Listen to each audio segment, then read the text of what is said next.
শুক্রবার সকালে অনুভূত ৫.৭ মাত্রার ভূমিকম্প আবারও মনে করিয়ে দিল রাজধানী ঢাকা বড় ধরনের ঝুঁকির মুখে আছে। রিক্টার স্কেলে ৫.৭ মাত্রা মাঝারি হলেও এর প্রভাব নির্ভর করে কেন্দ্রস্থল, গভীরতা, মাটির গঠন ও ভবনের নির্মাণের উপর। ঘনবসতিপূর্ণ ঢাকা শহরে এ ধরনের কম্পনও বড় ক্ষতির কারণ হতে পারে। আবহাওয়া অধিদপ্তর জানিয়েছে, আজকের ভূমিকম্পটির উৎপত্তিস্থল ছিল নরসিংদীর মাধবদীতে। বিশেষজ্ঞদের মতে, বাংলাদেশ ৩টি টেকটোনিক প্লেটের সংযোগস্থলে হওয়ায় অত্যন্ত ভূমিকম্প প্রবণ। ডাউকি ফল্ট সহ বড় বড় ফল্ট লাইন দেশের ভেতর ও বাইরে বিস্তৃত। এসব কারণে বাংলাদেশ খুবই ভূমিকম্প প্রবণ।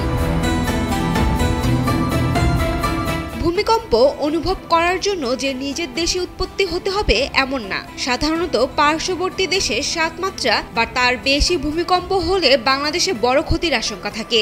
ভূমিকম্পের শক্তি প্লেটের নড়াচড়ার মাধ্যমে সহজেই এই অঞ্চলে পৌঁছে যায়।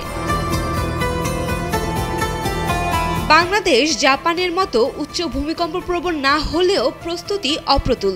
এখানের বেশিরভাগ ক্ষেত্রে বিল্ডিং কোড মানা হয় না, আর ভূমিকম্পে পূর্ণ ভবন আরও ঝুঁকিপূর্ণ। তাই বড় বিপর্যয় ঠেকাতে এখনই কাঠামোগত উন্নয়ন, সচেতনতা ও নিয়ম মেনে নির্মাণের বিকল্প নেই। তাইম আক্তার, ডেইলি সান।